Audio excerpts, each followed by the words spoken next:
जब एक निर्दयी और हत्यारे पिता ने अपनी फूल सी बेटी के सीने पे 3 गोलियां धड़ाधड़ उतार दी तो पूरा जमाना, पूरा देश बस यही पूछने लगा कि बाप और बेटी के बीच बस इतना सा ही प्यार होता है। जी हाँ, ऐसा ही सवाल आपसे पूछता है पूरा इंडिया, क्योंकि जब दीपक यादव ने अपनी बेटी के सीने पर 3 गोलियां मारी थी तो उस समय भी राधिका यादव ने सोचा होगा कि आखिर मैंने गलती ही क्या की थी। जी हाँ, आखिर सोचती होगी वो कि आखिर मैंने गलती ही क्या की थी। रील बनाती थी, बस इतना सी बात। अरे रील ही तो बनाती थी, सिर्फ रील ही तो बनाती थी। बाकी मैं तो टेनिस में एक अच्छा खिलाड़ी भी थी, बट वो मायने नहीं रखता। मायने तो ये रखता है कि मैं रील बना रही हूँ, मैं वीडियो बना रही हूँ, जो कि उनके पिता राधिका यादव को गलत लगता था। और उनके गलत लगने से फर्क तो नहीं पड़ता था, बट उनके आस पड़ोस के जो लोग थे उन्हें गलत लगता था। और उनके ही तानों से दीपक यादव ने अपनी फूल सी बेटी राधिका यादव के सीने पे 3 गोलियां मार दी। जी हाँ, जिसके बाद दीपक यादव को पुलिस ने अरेस्ट किया।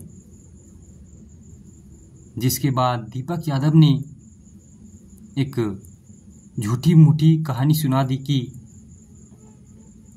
राधिका और जो टेनिस कोच हैं उन दोनों के बीच कुछ हो रहा था और उन दोनों के बीच कुछ चल रहा था, जिसके कारण ही मैंने अपनी बेटी के सीने पे 3 गोलियां चला दी। बट राधिका के पोस्टमार्टम रिपोर्ट में एक अबनॉर्मल सी बात आई।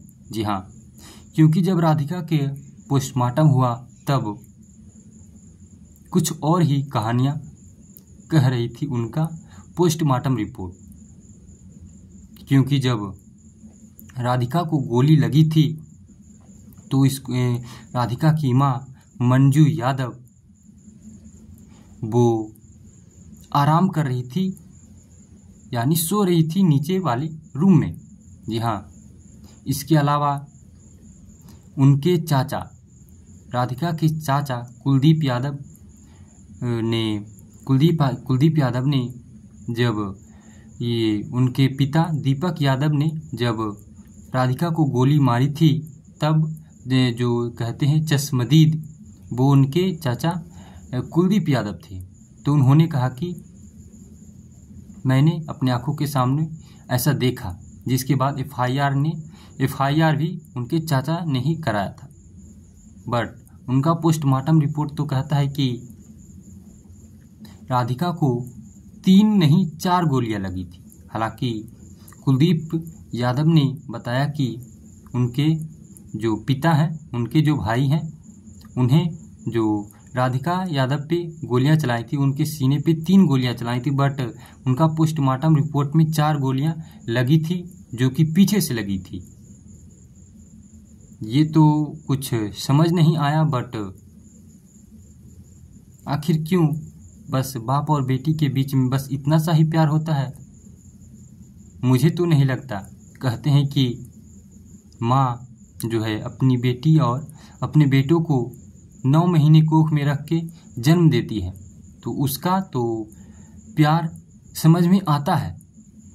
बट एक पिता और बेटी के बीच में प्यार नहीं होता है, जो एक रील बनाने के चक्कर में और दूसरे के आस पड़ोस के कहने पर, उनके ताने मारने पर अपनी ही बेटी के सीने पे तीन गोलियां मार दी। यहाँ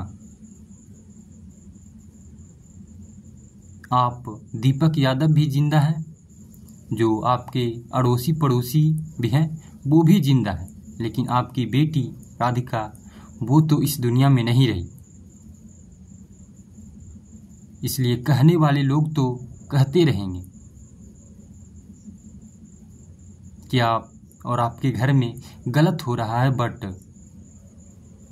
गलत तो मेरे हिसाब से नहीं हो रहा था, क्योंकि उनका जो गांव है राधिका यादव का, हरियाणा यानी गुरुग्राम, वहाँ से एल्विस यादव ने शुरुआत की थी और वो देखिए आज कहाँ पे है। तो उनसे ही इसमें कहें कि उनके ही नक्शो कदम पर चल रहे थे ये राधिका यादव, और कुछ ऐसा ही तरीके का इन्फ्लुएंसर बनना चाहती थी, ऐसा रिपोर्ट में आया है। जी हाँ, ऐसा रिपोर्ट में आया है कि राधिका यादव एल्विस यादव की तरह इन्फ्लुएंसर बनना चाहती थी, जो कि उनके आस पड़ोस को एक टक नहीं भाया, और उन्होंने दीपक यादव को शिकायत की और उन्हें ताने मारे, जिसके वजह से ऐसा कांड हो गया। तो मुझे तो लगता है कि आस पड़ोस के लोग तो आप भूखे रहेंगे तो भी कहेंगे, और आप ज़्यादा खा लेंगे तब भी लोग कहेंगे कि चलिए छोड़िए, लोग तो कहेंगे ही। बट आपकी बेटी है जो आपके हाथों से निकल गई और इस दुनिया से भी निकल गई। बाकी आप लोग राधिका यादव के बारे में क्या कहना चाहते हैं कमेंट में बताएं। बाकी नेक्स्ट वीडियो के लिए इंतज़ार करें।